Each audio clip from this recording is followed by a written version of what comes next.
Last night we saw the raid, and tonight we learned the wreckage possibly caused by this so-called pill mill going on here. It was an operation state police say they broke up in Dearborn. Rod Maloney live at the now shuttered Dearborn Medical Clinic. And Rod, this was a very busy operation apparently. Yeah, well, there's a lot going on here, Sandra, and here's the thing.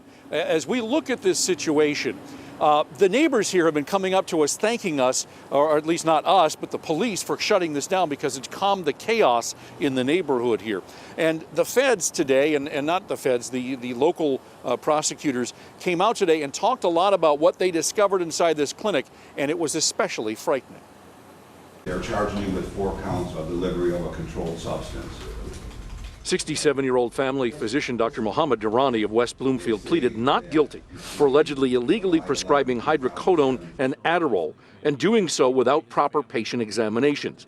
The state claims that he did so while his office manager, 28-year-old Zahra Al-Wahed, allegedly coached patients on what to say to get the doctor to write the opioid prescriptions they wanted.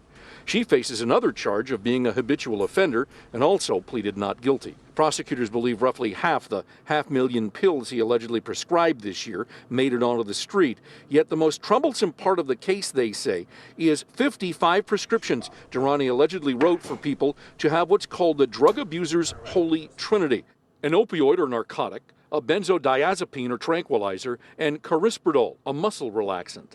Local 4 Dr. Frank McGeorge, an ER doc, has seen patients using this dangerous and frightening mix. They act together to stop someone's level of consciousness, put them to sleep, and maybe even stop them from breathing.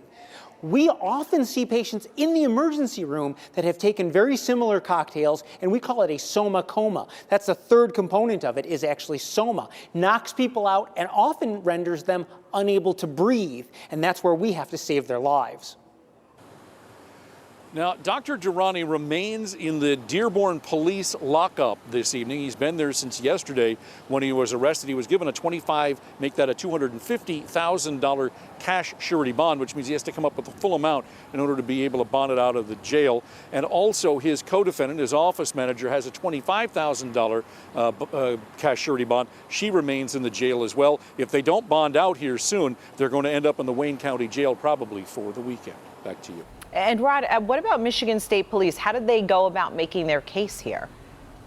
Well, here's the thing. There was so much complaint about the conduct out here, the lines of people using the front lawns as bathrooms. That got everybody's attention. But what they did was they put undercover officers in here and went in and had their visit with the doctor and were able to get prescriptions as well. And that led to those 4 counts each for these defendants in this case as that one particular event. All right, so an undercover sting. All right, thank you so much, Rod.